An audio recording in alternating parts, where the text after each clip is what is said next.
힘이 내게 있으며 그 힘 가지고 깨끗해지시는 점이 늘 찬송하겠네. 내 은혜로 고난과 핍박을 이기는 비결이라는 제목으로 하나님의 말씀을 예언해 드립니다.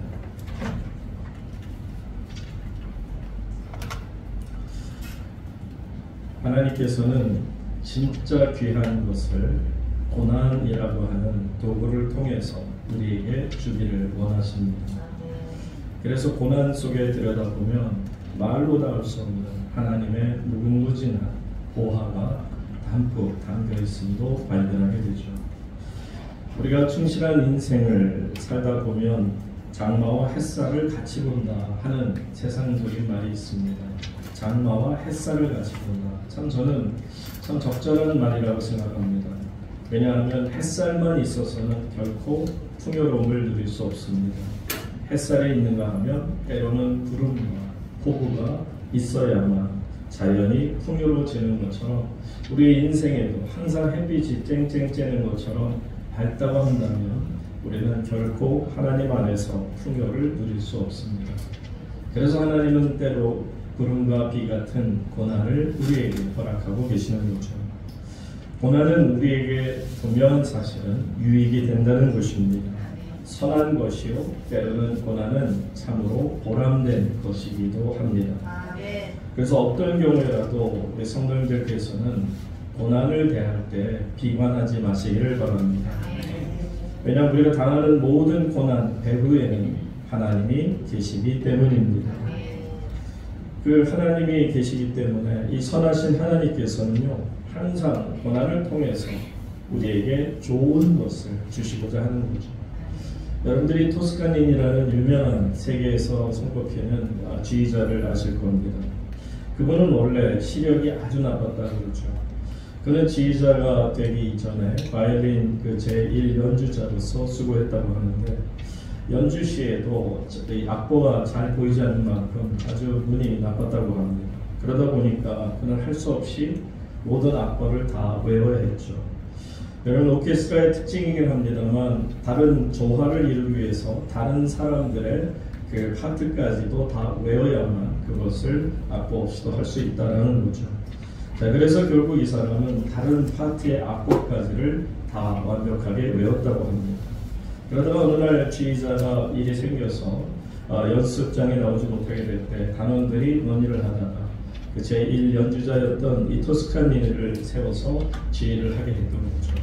그런데 결국 이 지휘에 힘을 얻은 토스카니니가 세계적인 지휘자로 올라가는 첫 번째 발걸음이 되었다라는 거죠. 이처럼 그가 악보를 다 외울 수 있었던 것은 그가 지극히 눈이 나빴기 때문에 그의 핸디캡을 극복하기 위해서 노력하다 보니 결국 하나님이 주신 선물임을 우리에게 아는 거죠. 그렇기 때문에 우리는 이 고난이라고 하는 것을 그저 부정적인 눈으로만 봐서는 안 될 것입니다. 왜냐하면 이 고난 때문에 하나님이 우리에게 주시는 놀라운 기쁨이 너무나도 많기 때문이죠. 여러분이 안고 있는 고난과 핍박이 지금 있다 한다면 여러분 다시 한번 말씀드리지만 그것이 무엇이든 간에 비관하지 마시기를 바랍니다. 분명히 성경은 말씀합니다. 눈물을 흘리며 씨를 뿌리는 자는 어떻게 한다고요? 반드시 기쁨으로 단을 거둘 때가 올 줄로 믿습니다.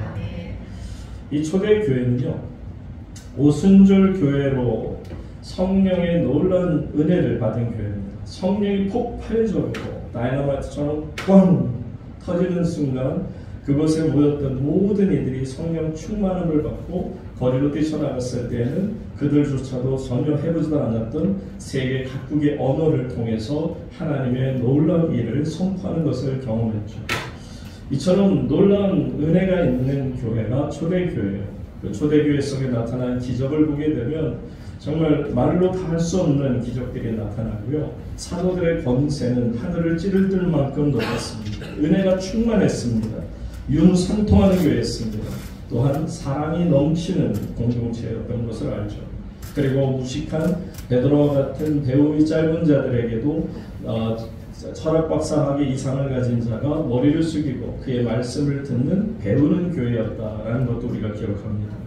이처럼 하나님 안에서 놀라운 은혜가 있는 교회인데, 그런데 그러면 그 교회가 항상 모든 일들이 잘 됐을까요? 아니요. 이처럼 은혜가 충만한 교회, 누가 보더라도 우리가 지금 현재 한국교회도 모든 한국교회도 초대교회처럼 되었으면 좋겠다, 바람을 가질 정도로 본보기가 되는 교회인데, 그 교회가 그러면 핍박이 없었느냐는 거죠. 아니요. 다른 어떤 교회보다 고난과 핍박이 많았다는 것을 알아야 합니다.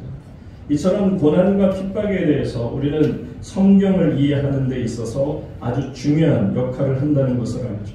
그래서 고난과 핍박이 왜 우리에게 있는가 하는 것을 우리는 반드시 알아야 합니다. 성령 충만해도 핍박과 고난은 따르기 마련이고요. 또 성령 충만해도 죽임을 당할 수 있음도 합니다. 베드로가 체포되었습니다. 야고보는 목베임을 당했습니다. 스데반은 돌에 맞아 죽었습니다. 결국 베드로는 십자가에 거꾸로 달려서 죽음을 당하지 않았습니까? 이처럼 우리가 생각할 수 없는 그런 무시무시한 일들이 초대교회 가운데 일어나는 것을 봅니다. 그러면 우리는 생각해 볼 때 왜 이런 능력을 가진 교회가 이런 핍박과 고난을 당해야 하는가 하는 것을 알죠. 여러분, 이상하지 않습니까? 왜 이런 고난이 꼭 성령 충만한 자에게 따라와야만 하는가 하는 겁니다. 우리가 생각하듯이 고난이라는 것은 좀 못된 사람들, 악한 자들, 정말 모든 일이 생각하는 것도 음란하고 더러운 자들이 당해야 되는 것이 마땅하거늘, 왜 하나님의 거룩한 뜻을 생각하고 그 뜻대로 살려고 몸부림을 치고 그 뜻대로 살려고 애를 쓰는 저 사람들이 왜 저런 고난과 핍박을 당해야 하는가 하는 겁니다. 그런데 여기에서 은혜가 되는 것이 바로 그겁니다. 초대교회 성도들은, 성령 충만한 주의 백성들은 놀라운 사실을 마음에 안고 살고 있습니다. 그것이 무엇일까? 바로 그것 때문에 그들은 고난과 핍박을 충분히 이길 수 있는 능력이 있었다는 거죠.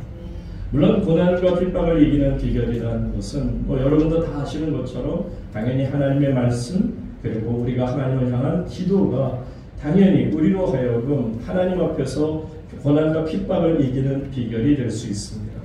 그런데 이 초대교회 성도들에게는 놀라운 은혜가 또 하나 있습니다. 그것이 뭐냐면, 왜 그들이 고난과 핍박을 당하면서도 전혀 두려워하지 않았느냐 하면, 그들은 바로 이 하나님께서 내게 주신 이 고난에게는 분명히 뜻이 있을 겁니다.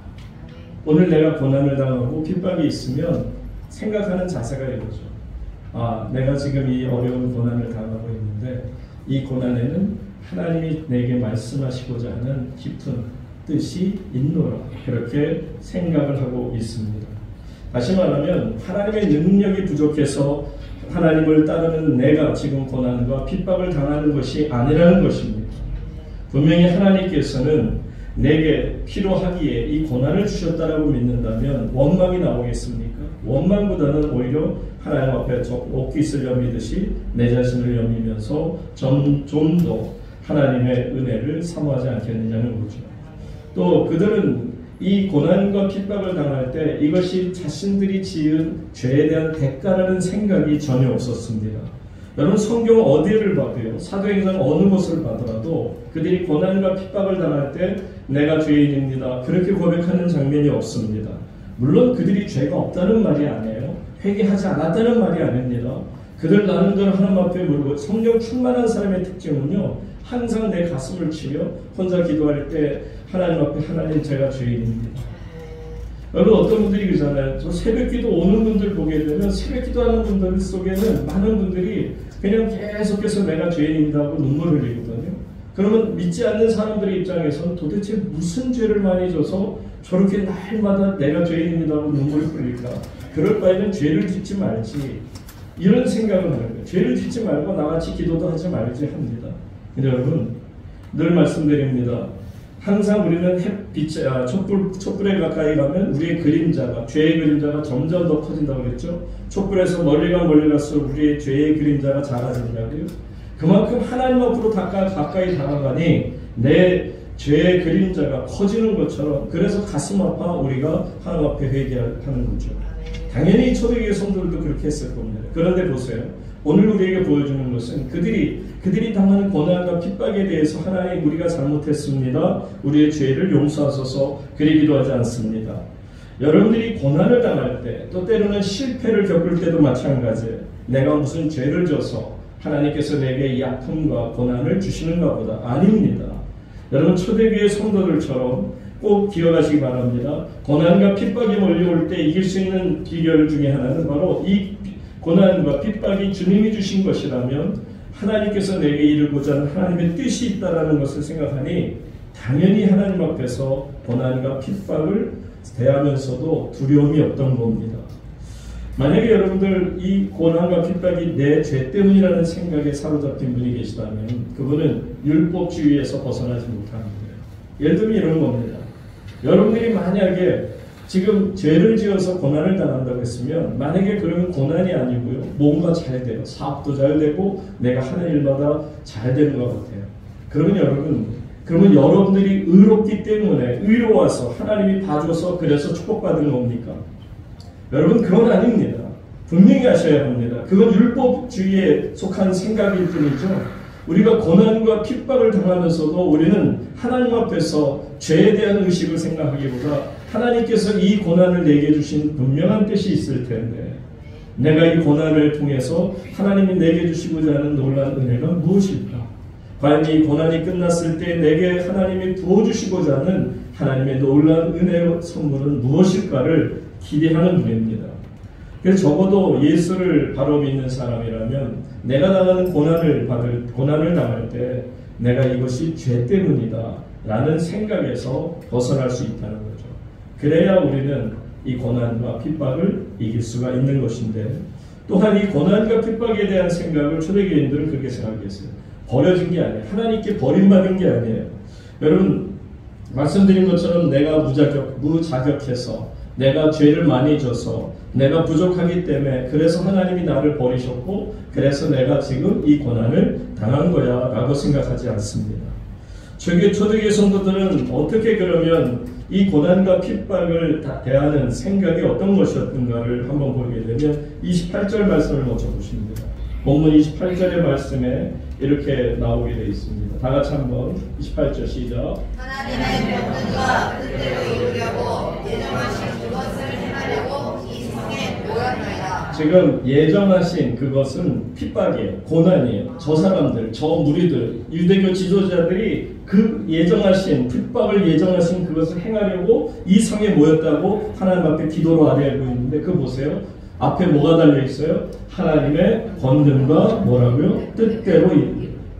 그러니까 여러분 지금 내가 당하는 고난과 이 아픔과 이 핍박이 누구의 뜻대로 되고 있다고요? 하나님의 권능과 하나님의 뜻 안에서 이루어지고 있다는 거예요. 여러분 이게 얼마나 놀라운 하나님 안에서의 고백입니까? 이게 지금 초대교회 성도들의 온전한 하나님을 향한 지금 하나님께 올려주는 기도를 오늘 우리가 보고 있거든요. 23절부터 31절까지는 초대교회 성도들이 베드로와 요한 사도가 감옥에서 풀려나와서 자기에게 왔을 때 그들이 모여서 하나님께 감사하며 기도를 올리는 중에 드리는 기도입니다. 그러니까 이 기도가 뭐냐면 이 고난과 핍박이 하나님의 권능 안에서 하나님의 뜻대로 이 핍박과 아픔이 내게 있습니다 라고 고백하는 거죠. 성도 여러분, 선교를 하는 데 있어서 많은 선교사님들을 만나지만 그 선교사님들의 이구동성은 그렇습니다. 핍박이 있는 곳에 하나님의 은혜가 참 많습니다.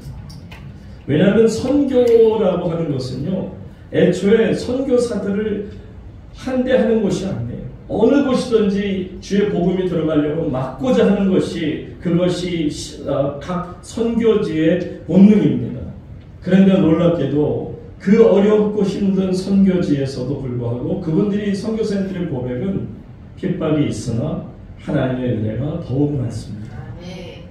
그래서 유난히 그 귀신을 쫓는 일이라든지 이런 어떤 영적인 일들이 이런 서울 한복판보다는 예를 들어서 시골 어디 그 선교지에서는 지금 현재에도 수많은 일어나고 있어요. 정말 중국에서도 필리핀에서도 태국에서도 가는 곳마다 하나님의 역사가 더러운 귀신을 쫓아내고 영적인 일들이 빈번하게 일어나는 것을 우리가 볼 수 있다는 거죠. 아멘.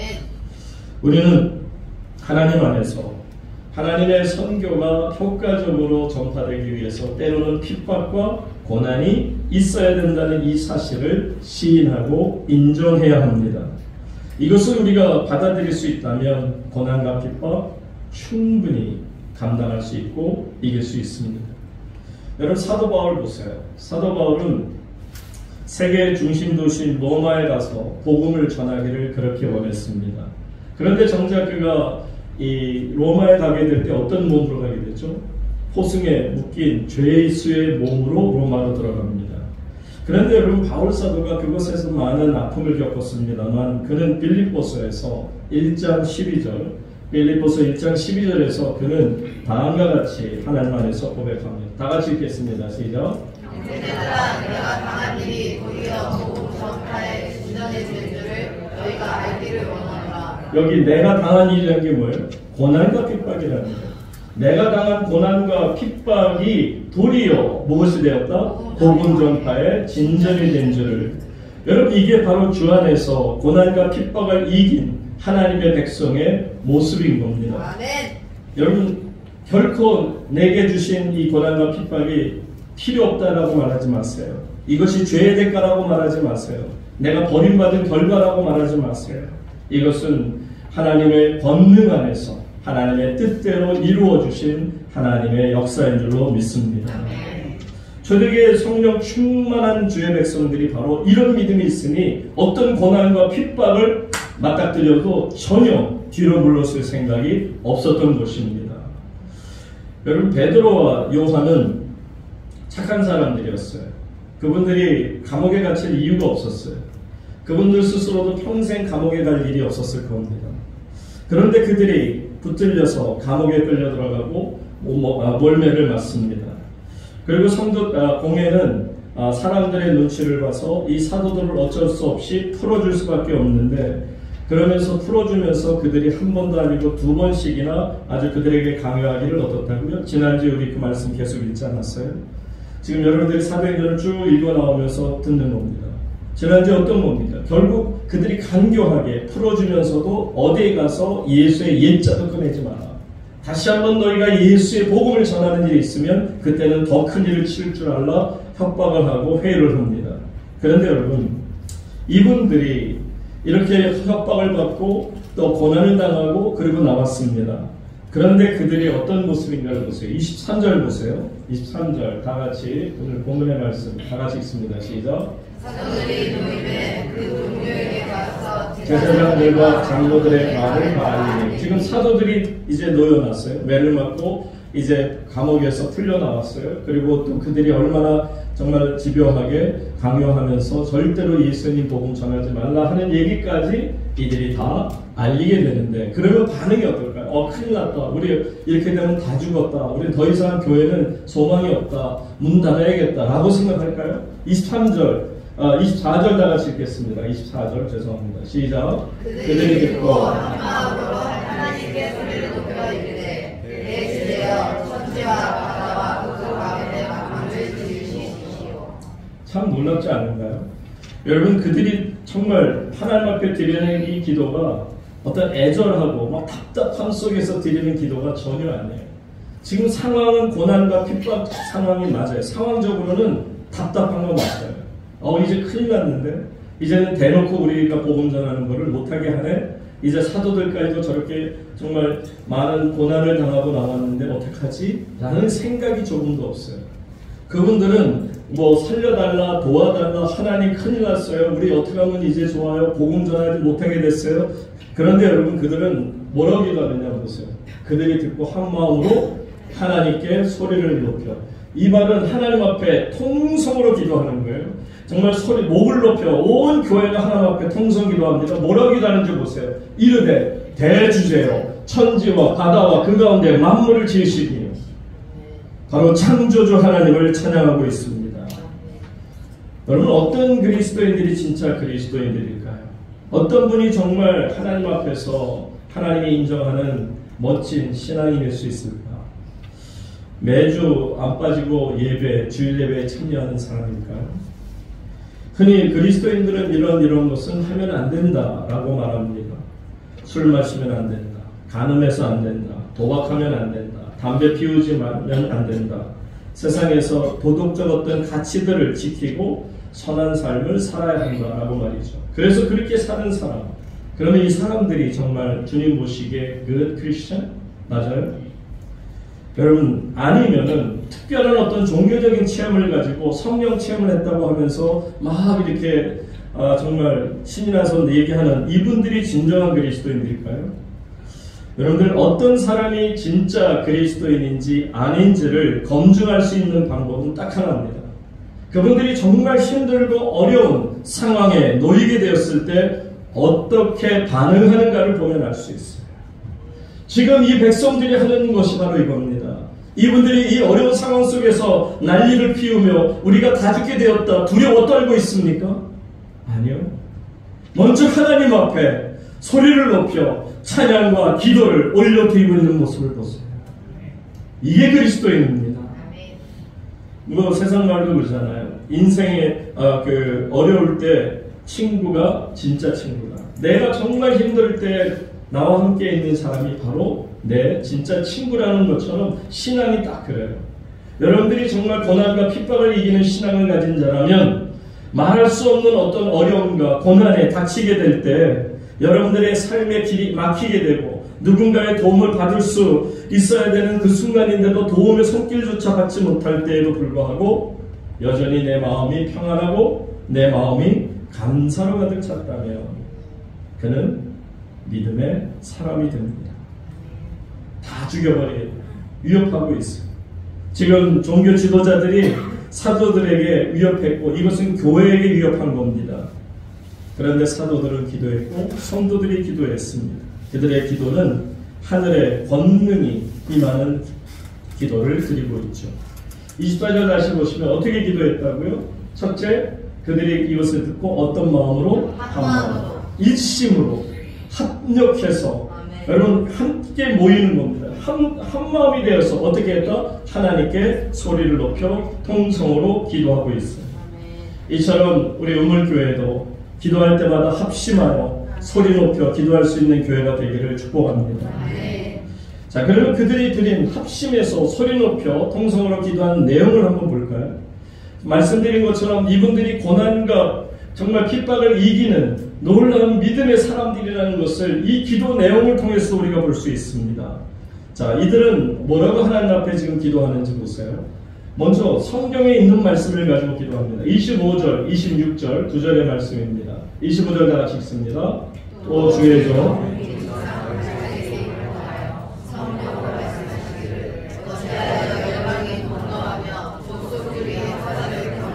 26절 계속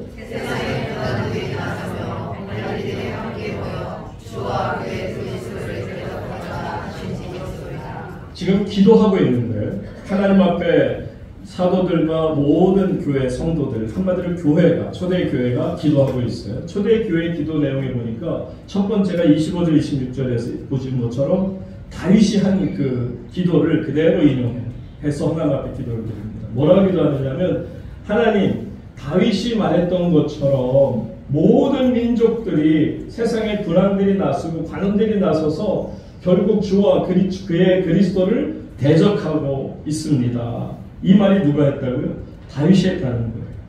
그러면서 여러분 하나님 앞에서 하나님께서 다윗을 통해서 이미 말씀하셨던 그 고난과 핍박이 이것이군요. 얼마나 놀랍습니까? 고난과 핍박을 당하고 있어요. 그런데 그 고난과 핍박을 다윗으로부터도 끌어들여서 하나님의 말씀을 기억하면서 다윗 왕이 얘기했던 저 모든 민족들이 분노하며 그리스도와 그리스도를 대적하는 자들이 생겨날 거라는 것이 바로 지금 바로 이 모습이군요. 그렇다면 하나님 견디겠습니다. 그렇다면 하나님 이 고난과 핍박을 충분히 하나님 앞에 이뤄나가겠습니다. 사랑하는 성도님 여러분, 그러니 여러분들도 마찬가지예요. 여러분들의 삶에 고난이 오게 되고 핍박이 있거나 여러분들이 때로 넘어져서 젖으셨거나 아니면 지쳐서 이제는 완전히 쓰러져서 일어날 힘도 없거나 아니면 질병에 걸려서 어찌할 바를 모른다고 생각해 보세요. 여러분들 믿음은 어떤 거냐면 그 순간에도 하나님은 지금 나를 보고 계신다는 거예요. 나를 알고 계시고 나를 보고 계시다. 그러면 하나님이 나를 지금 지켜보고 계시다면 고난과 핍박 중에도 하나님 앞에 우리는 기도하죠. 하나님, 이 상황 속에서 제가 하나님 앞에 어떻게 하기를 원하십니까? 제가 무엇을 해야 하나님의 거룩한 권능과 그의 뜻 안에서 이 일을 이뤄나갈 수 있습니까? 그러면서 그들은 계속해서 이렇게 기도를 드립니다. 27절 보세요. 지금 자신들이 당하는 이 고난과 핍박이 어디까지 끌어올리는지 참 이 기도가 기가 막히게 초대교회의 기도가 첫 번째 기도라고 말할 수 있는데요. 얼마나 깊고 정말 그들이 말씀 안에서 은혜를 받고 성령 안에서 정말 잘 오리엔테이션 되어 있는지를 보세요.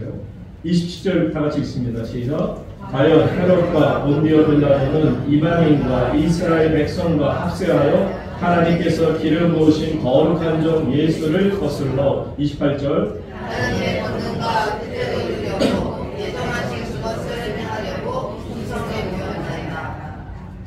여러분, 헤롯과 본디오 빌라도 그리고 이방인들 이스라엘 백성들 합세해서 하나님께서 기름 부으신 거룩한 종 예수를 거슬러서 그를 결국 죽이는 것. 그런데 이런 모든 것들이 이미 하나님의 권능 안에서 뜻대로 이루려고 예정하신 것이다. 그러니까 하나님의 교회를 무너뜨릴 수 있는 방법은 없어요. 아멘.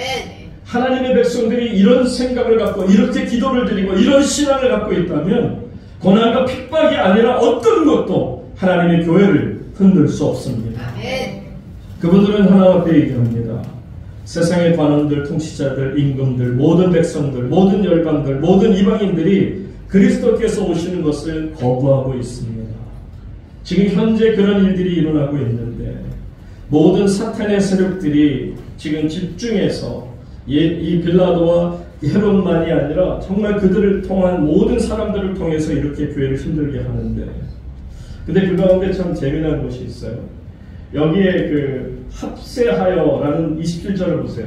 두 번째 줄에 이방인과 이스라엘 백성과 합세했다고 되어 있어요. 얼마나 하나님 앞에 기도를 구체적으로 드리고 있느냐면 이런 겁니다.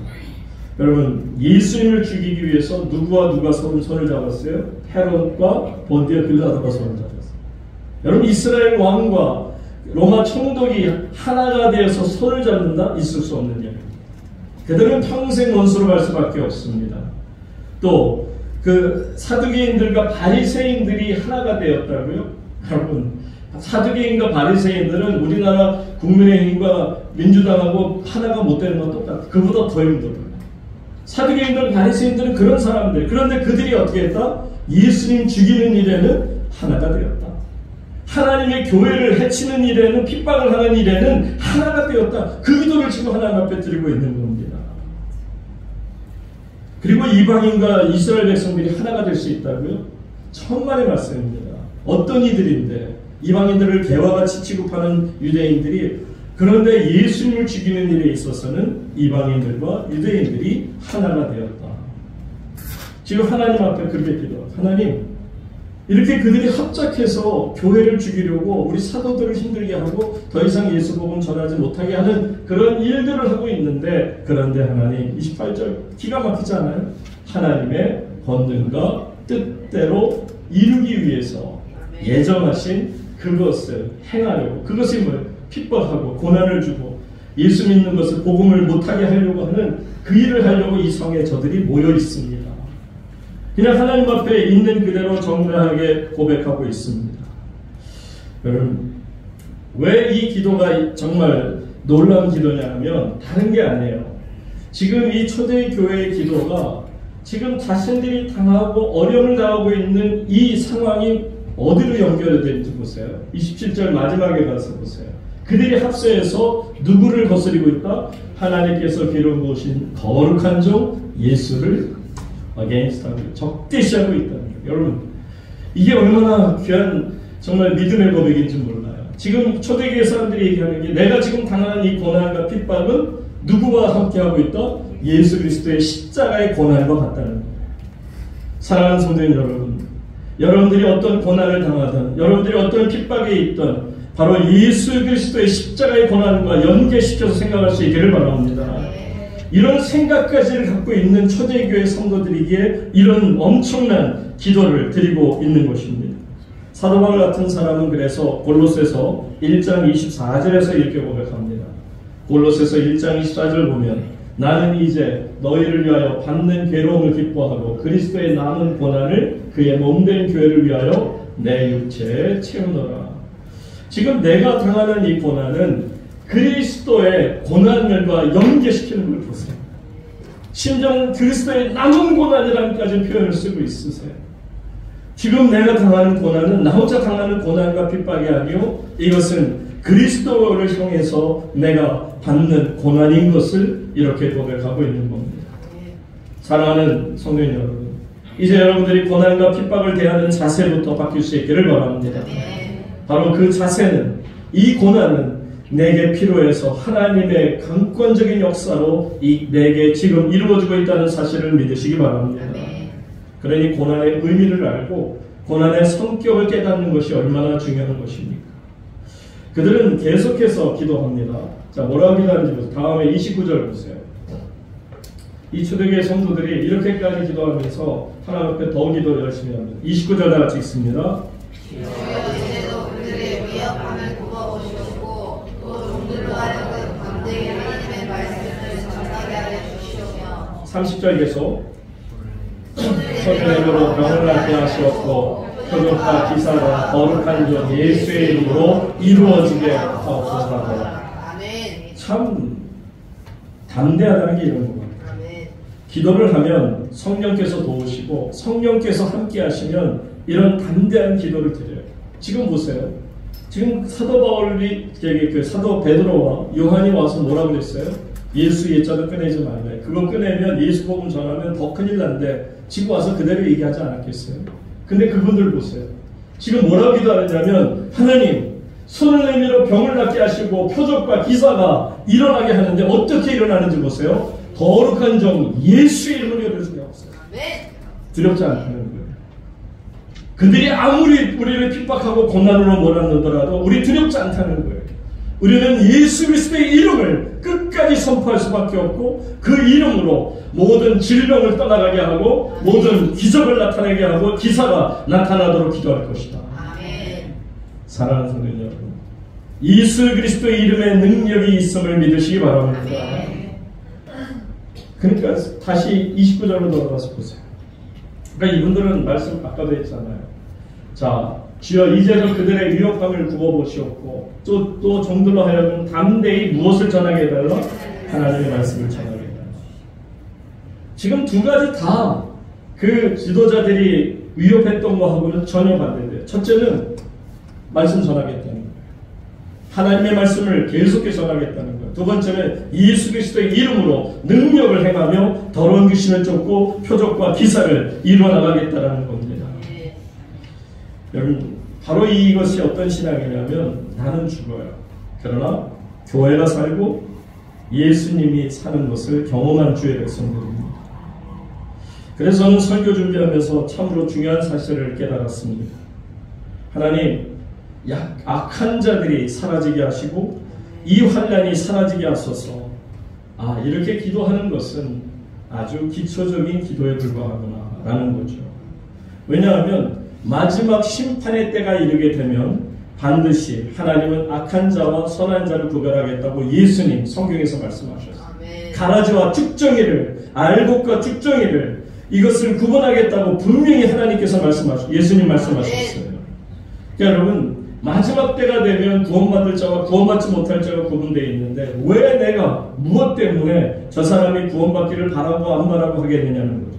그냥 하나님의 손에 모든 것을 맡긴다는 겁니다. 그래서 우리는 사도들처럼 이렇게 기도해야 합니다. 하나님이 맡겨주신 일을 계속 감당하겠습니다. 내게 박해가 있든지 환난이 있든지 주의 복음의 증거가 멈추지 않게 하소서. 주 예수의 이름으로 놀라운 기적과 이사가 일어나게 하여 주시옵소서. 여러분, 기도는 성령께서 우리를 도우시는 놀라운 하나님의 선물입니다. 하나님의 일에 동참시키시려고 우리의 기도를 돕고 계십니다. 고난과 핍박, 베드로 요한은 이미 감옥에 들어가 매를 맞고 나왔습니다. 지금도 위협받는 상황입니다.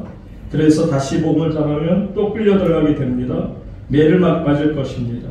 그런데 지금 보셨지만 지금까지 기도 내용 중에 하나님 도와주세요. 하나님 두렵습니다. 하나님 어떻게 하면 좋습니까? 원망하듯이 하나님 앞에 메어달려 간구하는 어떤 그런 모습이 없습니다.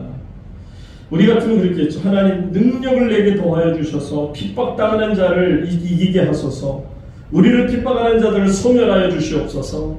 어떻게든 이 핍박을 면하게 하소서. 이렇게 기도해야 되는데 전혀 그렇지 않아요. 어떤 환경, 핍박, 고난 그것을 위해 기도하지 않습니다. 다만 하나님 앞에서 하나님 내게 담대함을 주셔서 하나님의 말씀을 전하게 하시고 30절 계속 가서 보시면 예수의 이름으로 더러운 귀신과 모든 질병을 쫓아내는 힘을 내게 주시옵소서 기도합니다. 저는 우리 문을교회 성도님들께 기도 부탁드리고 싶은 것이 있습니다.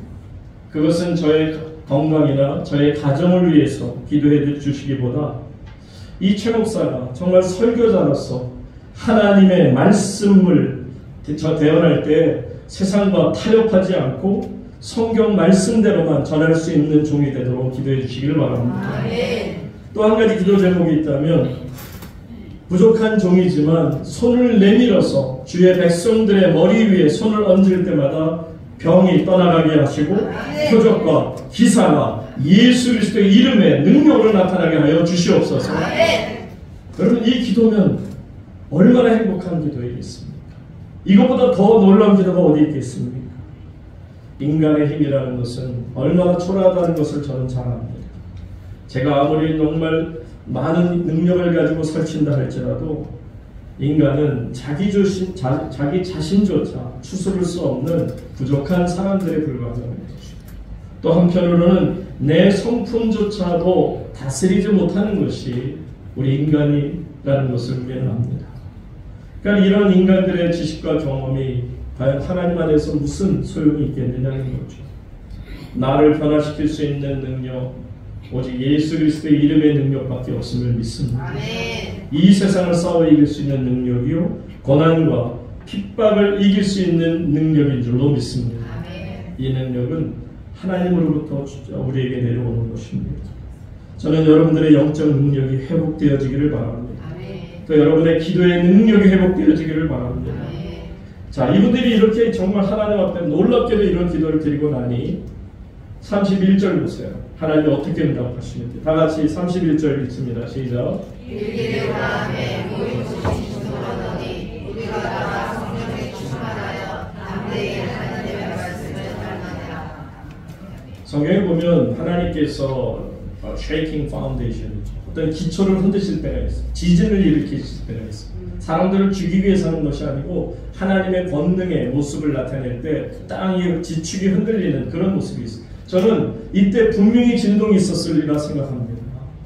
하나님께서 이 기도를 마친 초대교회 기도가 얼마나 합한지, 솔로몬의 기도가 하나님 앞에 합한 기도를 드렸을 때 하나님께서 그 기도가 너무 좋으셔서 하나님의 영광으로 그 성전을 구름으로 가득 메우셨던 것처럼 지금 하나님께서 그들이 모인 곳을 진동을 하셨다. 근데 여러분 가만히 보니까 어떤 모습이냐면 오순절 첫 번째 성령이 강림하실 때 나타나는 모습이었어요. 급하고 강한 바람 같은 것이 호련히 그들의 귀에 들려지고요. 그들의 눈에 성령의 불이 떨어지는 것을 보여주십니다.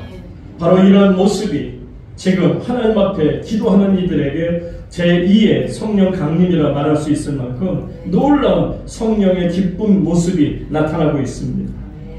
사랑하는 여러분, 저는 우리 우물교회가 이처럼 하나님 안에서 합심으로 통성으로 기도할 때마다 하나님의 놀라운 기적의 역사가 응답으로 우리가 있는 곳이 흔들림을 경험할 수 있기를 축복합니다.